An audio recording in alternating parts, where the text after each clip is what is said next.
Join Forum IS Academy, trusted by hundreds of toppers, including IS Rank 1 Shruti Sharma.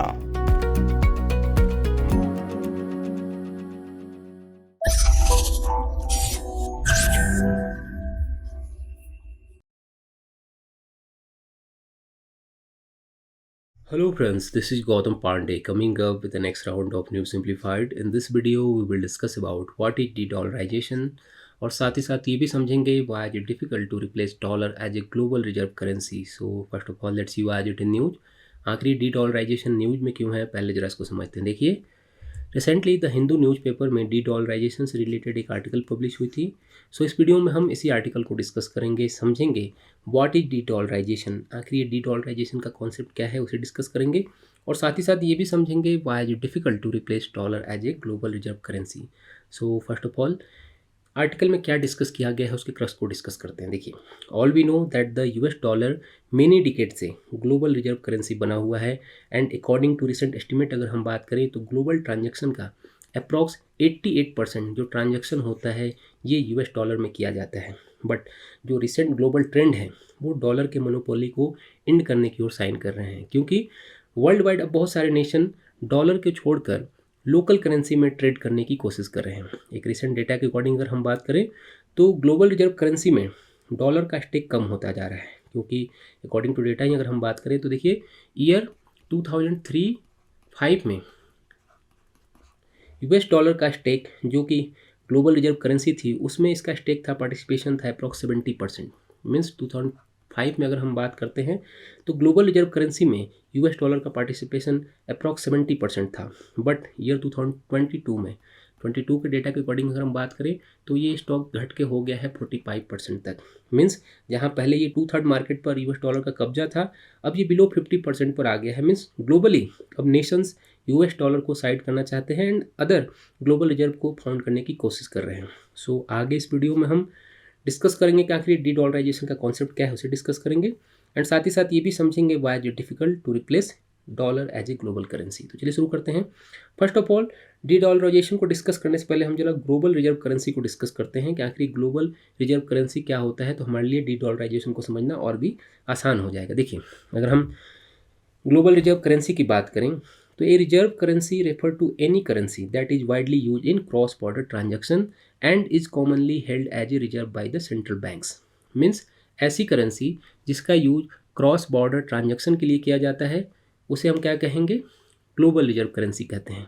And current scenario में world wide हम क्या देखते हैं कि US dollar जो यूएसडी है उसे ग्लोबल रिजर्व करेंसी का तमगा मिला हुआ है. मीन्स उसे ही स्टेटस मिला हुआ है कि वही ग्लोबल रिजर्व करेंसी है, क्योंकि वर्ल्ड वाइड मैक्सिमम जगह पे यही यूज़ किया जाता है. तो यहाँ पर एक पॉइंट क्या ध्यान रखना है कि ग्लोबल रिजर्व करेंसी कौन सी होगी, इसके लिए कोई फिक्स क्राइटेरिया नहीं है कि किसको ग्लोबल करेंसी माना जाएगा एंड किसे नहीं माना जाएगा. तो ये पॉइंट हमें ध्यान रखना है. जिस करेंसी का जो इंटरनेशनल एक्सेप्टेंस ज़्यादा होता है वही ग्लोबल रिजर्व करेंसी बन जाती है. करंट सिनेरियो में यूएस डॉलर है, तो पास्ट टाइम में जो ब्रिटिश पाउंड हुआ करते थे या फ्रेंच फ्रैंक था उसे स्टेटस मिला था. मीन्स जिस नेशन की इकोनॉमिक सुपर पावर होगी उसी की करेंसी को रिजर्व करेंसी बन जाती है, उसे रिजर्व करेंसी मान लिया जाता है. देखिए, ब्रिटिश की अगर हम बात करें तो ब्रिटेन जो कि first half of the 20th century तक क्या था, इकोनॉमिक सुपर पावर था, उसे यूएसए ने रिप्लेस कर दिया एंड पौंड की जगह पर अब क्या हो गया, यूएसडी ग्लोबल रिजर्व करेंसी बन गया है. एंड ये प्रोसेस चलता रहता है. मीन्स कोई फिक्स नहीं है कि कभी कोई होगा कभी कोई होगा. ऐसा नहीं है कि यूएसडी आज है तो इसे चेंज नहीं किया जा सकता है. आने वाले टाइम में हो सकता है कि यूएसडी चेंज हो जाए, कोई अदर करेंसी हो सकता है कि हमारी इंडियन रुपी ही यहाँ पर ग्लोबल रिजर्व करेंसी बन जाए. तो ये प्रोसेस चलता रहता है. मीन्स कोई फिक्स पैटर्न नहीं है कि एक ही करेंसी ग्लोबल रिजर्व करेंसी होगी. जो कंडीशन पहले पाउंड की थी अब सेम कंडीशन यूएस डॉलर की होने लगी है. मीन्स यूएस डॉलर का पावर धीरे धीरे कम होता चला जा रहा है. पहले क्या होता था, सिर्फ और सिर्फ पाउंड ही चलती थी हर जगह. हम क्या देखते थे कि पाउंड को एक्सेप्ट किया जाता था, उसे रिप्लेस कर दिया यूएस डॉलर ने. अब यूएस डॉलर का जो पावर है वो भी कम होता चला जा रहा है. मीन्स आने वाले दिनों में हो सकता है कि यूएस डॉलर भी रिप्लेस हो जाए, कोई ना कोई इसे रिप्लेस कर सकता है. तो अब जरा हम डिस्कस करते हैं कि आखिर de-dollarization का कॉन्सेप्ट क्या होता है. ये तो हमने समझ लिया ग्लोबल रिजर्व करेंसी क्या है. तो अब जरा हम de-dollarization के कॉन्सेप्ट को समझते हैं. देखिए, so de-dollarization is a process of reducing dependence on the US dollar for international transaction, trade settlement and financial operation.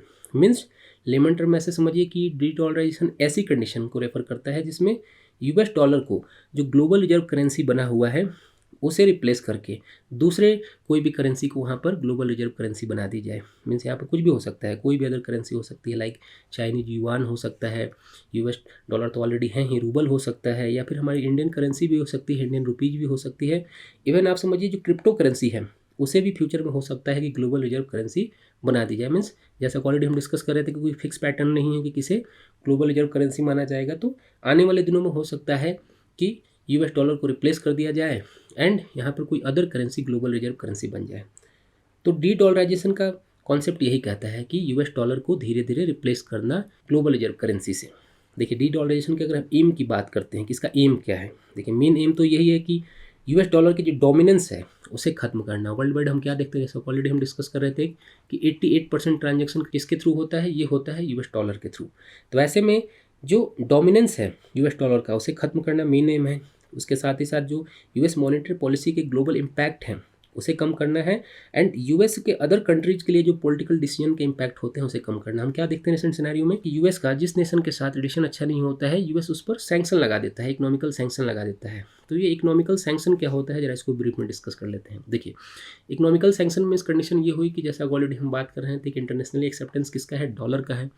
अगर यूएस गवर्नमेंट चाहती है कि कोई नेशन हमारे डॉलर को यूज ना करे ट्रांजैक्शन के लिए, तो उसे हम क्या कह देंगे कि यूएस ने कह दिया भाई कि हमारी तरफ से इकोनॉमिकल सैंक्शन है आपके ऊपर कि आप हमारे यूएस डॉलर को यूज नहीं करेंगे। मीन्स आपको जिसमें भी ट्रांजैक्शन करना है उसमें करो, हम उसे एक्सेप्ट नहीं करेंगे आपके ट्रांजैक्शन को।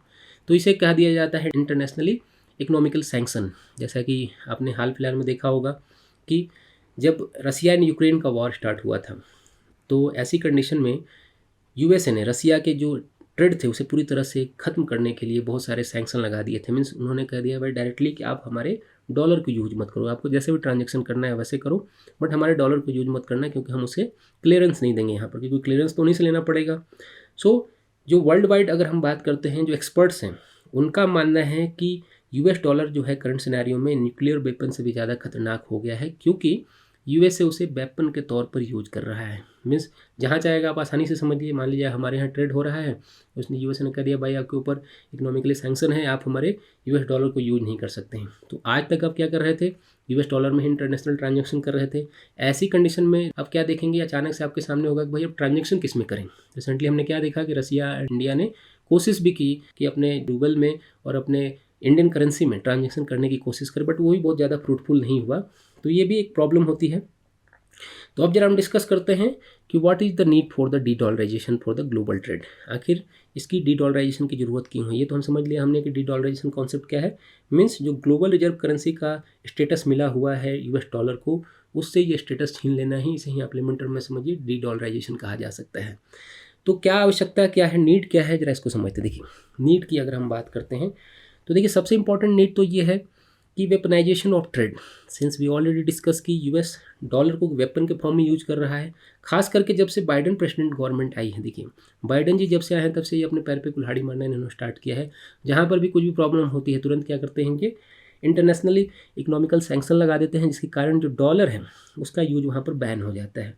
तो ऐसे जो जियो पॉलिटिकल इम्पैक्ट हैं उसे ट्रेड पर कम करने के लिए ज़रूरी है कि डी डॉलराइजेशन किया जाए, नहीं तो क्या होगा, वेपनाइजेशन ऑफ ट्रेड होगा। मीन्स यूएसए को जब मर्जी होगी वो डॉलर को एज ए वेपन के फॉर्म में यूज करता रहेगा। जरूरत यही है कि डॉलर के इस वेपन को खत्म कर दिया जाए, मीन्स वो वेपन के फॉर्म में उसे यूज ही ना कर पाए। ठीक है, सेकंड अगर हम बात करें तो ग्लोबल फिनेंशियल इंस्टेबिलिटी के लिए अगर हम सेकंड रीजन की बात करें तो देखिए ग्लोबल फिनेंशियल इंस्टेबिलिटी को रिड्यूस करने के लिए डी डॉलराइजेशन की नीड है। नहीं तो यूएस जब चाहे इकोनॉमिक सैंक्शन के नाम पर फिनेंशियल इंस्टेबिलिटी क्रिएट करता रहेगा। जैसा कि ऑलरेडी हम डिस्कस कर रहे थे कि रसिया में उन्होंने लगा दिया सैंक्शन। मीन्स वहाँ पर पूरी तरह से कोशिश किया कि उन्होंने कि वहाँ की इकॉनमी को ही पूरी तरह से खत्म कर दिया जाए। देखिए अब वॉर क्या होता है, ऐसा नहीं कि वहाँ पर मिसाइल ही चलेगी तभी लड़ाई हो रही है, इकोनॉमिकली भी वॉर होता है। इकोनॉमिकली भी वहाँ पर सैंक्शन लगा दिए जाते हैं और वहाँ की इकॉनमी को ही पूरी तरह से डिस्ट्रॉय करने की कोशिश की जाती है, तो नेशन अपने आप ही खत्म हो जाएगा। तो ये भी एक वॉर का फॉर्म बन चुका है जिसे यूएसए बहुत ही आसानी से यूज कर रहा है अपने डॉलर के कारण। एंड थर्ड अगर हम बात करें तो देखिए करेंसी जो फ्लक्चुएशन है उसके इम्पैक्ट को कम करने के लिए, क्योंकि जैसे जैसे यूएस डॉलर फ्लक्चुएट करता है, यूएस डॉलर के डोमिनेंट वाले जितने भी नेशन हैं उनकी इकॉनमी भी पूरी तरह से फ्लक्चुएट करती है। तो ये पॉइंट भी इंपॉर्टेंट हमारे लिए। मीन्स वहाँ की जो मॉनेटरी पॉलिसी वगैरह बनती है उससे पूरे वर्ल्ड वाइड क्या होता है, इम्पैक्ट हो जाता है। और सबसे इम्पॉर्टेंट जो फोर्थ रीजन है वो है फॉर मॉनेटरी सोवरेनिटी। अगर मॉनेटरी सोवरेनिटी किसी नेशन को चाहिए तो नेशन को अपनी मॉनेटरी सोवरेनिटी के लिए यूएस डॉलर पर डिपेंडेंसी को पूरी तरह से ख़त्म करना होगा। मीन्स ऐसा नहीं कि यूएसए जब चाहे आपकी इकॉनमी को पूरी तरह से डिस्ट्रॉय कर दे। जैसे ऑलरेडी हम डिस्कस क्या कर रहे हैं कि इकोनॉमिक सैंक्शन के नाम पर वो हमें इम्पैक्ट करते रहते हैं। तो ये जो मोनोपोली है, डिपेंडेंसी है, उसे ख़त्म किया जा सकता है सिर्फ और सिर्फ डी डॉलराइजेशन के कारण ही। मीन्स डी डॉलराइजेशन करके ही इस मॉनेटरी डोमिनेंस है उसे ख़त्म किया जा सकता है। तो मॉनेटरी सोवरेनिटी के लिए किसी नेशन के लिए डी डॉलराइजेशन बहुत ही ज़्यादा ज़रूरी है। तो यहाँ तक क्लियर है।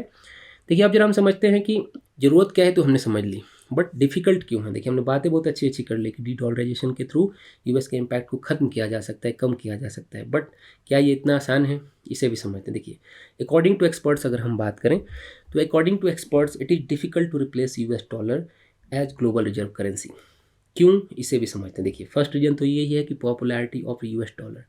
अकॉर्डिंग टू एक्सपर्ट, जितने भी एक्सपर्ट्स हैं उनका मानना है कि भाई ये जो यूएस डॉलर है ये फोर्सफुली किसी से ट्रांजैक्शन नहीं कराया जाता है। मीन्स जो क्रॉस बॉर्डर ट्रांजैक्शन आप करते हैं यूएस डॉलर के थ्रू, वो किसी नेशन को फोर्स नहीं किया जाता है कि आप उसे यूज कीजिए ही। क्या होता है, वाइल यूएस डॉलर के जो इंटरनेशनल ट्रांजैक्शन के लिए वर्ल्ड वाइड एक्सेप्टेंस है, उसके कारण सभी लोग क्या करते हैं, यूएस डॉलर का यूज करते हैं। मीन्स कभी भी यूएसए आगे आपके ऊपर फोर्स नहीं करता है कि भाई आपको यूएस डॉलर ही यूज करना है, ऐसा कभी फोर्स नहीं किया जाता है। सिर्फ और सिर्फ जो इसकी पॉपुलैरिटी है एंड वर्ल्ड वाइड एक्सेप्टेंस है, उसके कारण इसका यूज किया जाता है। ऐसे में इसे रिप्लेस करना इतना आसान नहीं है, क्योंकि आप समझिए ऑलरेडी इतना ज़्यादा पॉपुलर है, लोगों के यूज टू हो चुके हैं। मीन्स अचानक से पूरी जो एग्जिस्टिंग सिस्टम है उसे रिप्लेस करके किसी अदर करेंसी को यहाँ पर रिप्लेस करना इतना आसान नहीं होगा, ऐसा एक्सपर्ट्स का मानना है। देखिए ऐसा नहीं है कि कोशिश नहीं की गई। रिसेंट सिनेरियो में ऑलरेडी हमने डिस्कस किया कि रसिया एंड इंडिया ने कोशिश भी की।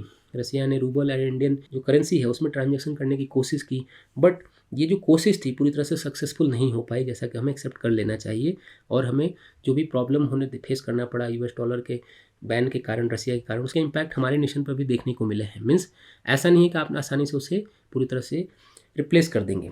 देखिए अगर हम बात करते हैं चाइनीज युआन की, जिसमें पावर है, जिसमें कैपेसिटी है कि वो यूएस डॉलर को रिप्लेस कर सकता है, सबसे बड़ा कारण अगर हम बात करें तो ऐसा नहीं है कि चाइनीज गवर्नमेंट ने या चाइनीज युआन ने कोशिश नहीं की है यूएस डॉलर को रिप्लेस करने की, बट उनकी लिमिटेशंस हैं। लिमिटेशंस क्या है, देखिए बात करें तो चाइनीज गवर्नमेंट जो है foreign access to Chinese financial market तक देना ही नहीं चाहती है। वो कभी नहीं चाहते हैं कि जो फॉरेन मार्केट है उन लोगों की एक्सेस हो जाए चाइनीज फिनेंशियल मार्केट तक। मीन्स वो कभी नहीं चाहते हैं कि सभी लोग उन तक एक्सेस कर पाए। एंड उनका doubt over rule of law जो है वो चाइनीज युआन को ग्लोबल रिजर्व करेंसी नहीं बनने देता है। मीन्स वो क्या करते हैं, सभी लोग क्या है, देखिए चाइना पे कभी भी कोई पूरी तरह से विश्वास नहीं कर पाता है। सभी को पता है कि चाइना पूरी तरह से विश्वास योग्य नहीं है। ये भी एक बहुत बड़ा कारण होता है कि चाइना उसे रिप्लेस नहीं कर पाता है। ऐसे में वर्ल्ड वाइड और कोई बड़ी करेंसी नहीं है जो यूएस डॉलर को रिप्लेस कर दे। So that's why it is difficult to replace है US dollar as a global reserve currency. तो होप आपको ये सारी बातें समझ में आई होंगी। Thanks for watching.